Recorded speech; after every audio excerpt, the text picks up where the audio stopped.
My name's Brice White. I'm known by Brice Nice for DJing and other purposes like that. I've been a DJ for, well, I've been a DJ for over 20 years, but I guess it depends on how you classify that. I was a WTUL radio DJ in the beginning, in the 90s, and then I became a club DJ sort of in the early 2000s. And now I have a radio show on WWOZ, and I'm an obsessive record collector, I guess, most of my life. My whole DJing is sort of founded on records, in a way. And it's weird because records are an object, and so it's not really about the object of records, and of course, like, collecting is about collecting objects, and so I have sometimes when I reflect on it, I have an interesting relationship with that whole concept. It's really about the grooves, like the music is in the grooves, of course. There's something about, you know, finding a record that you've never seen before, or hearing something coming off of a record that I really enjoy and love that's very different for me than going on YouTube or something. I think what really brought me up to New Orleans funk, which I'm sort of known for playing New Orleans funk 45s, soul 45s. I've played them all over the country. I've played them in Australia and New Zealand. I've got really obsessed with Eddie Bo, Mr. Bocage, and he passed on now several years ago.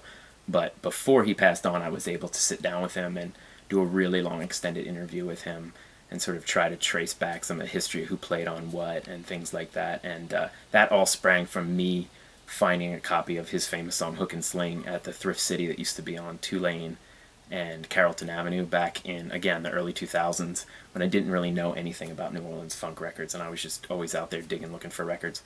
Pulled that 45, brought it home, and the energy of it just blew my mind.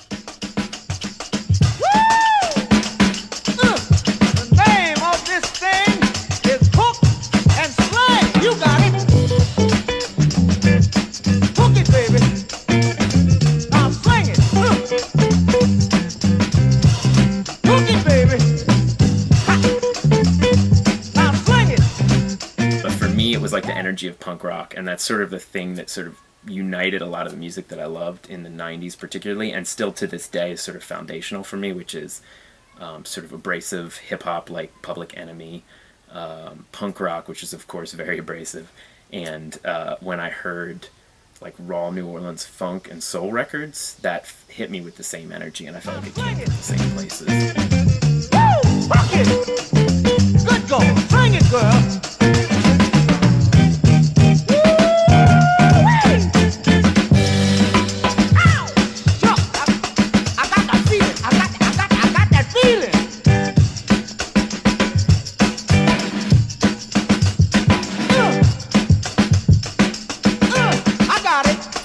Well, I think I came up in sort of the crate digging culture, but through that, then I started seeing other records all the time and started randomly picking up a lot of hip-hop or just anything really odd. And so that's sort of what the foundation of my later musical knowledge sort of came out of these crates of records that I had picked up for a quarter. One thing about New Orleans that's really beautiful is when you play records, the people who made the records are often listening in some way. Not often, like not every time you play it. One time I played this at an event, it was for like a design, I think UGA or something, like a design professional group, and one of the guys who wrote this song was there, and it was like the only record he ever cut, and I actually played it, and he was like, "What? How are you playing? Like, nobody ever played that record. Nobody bought that record. Nobody ever played it." Around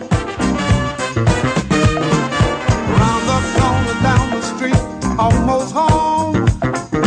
Even when I'm by myself, I'm not alone.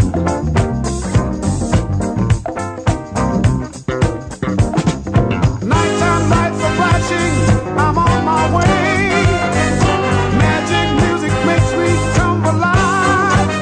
You gotta feel the beat, you gotta feel the heat. In some ways, I think vinyl would probably stand the test of time more than anything else, because records from the 20s are still playable, actually.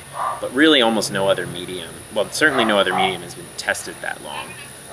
But even the ones that have been around for whatever CDs have been around for since the early 80s are already starting to disintegrate digitally. And so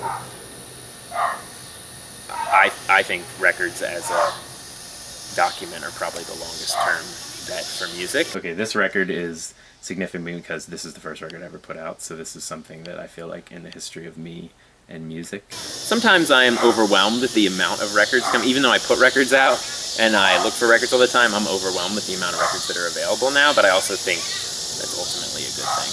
Because then in 5 years, or 10 years, I'll probably find some of those records that I'm skipping today in a dollar bin at a thrift store or something, and then discover some new music.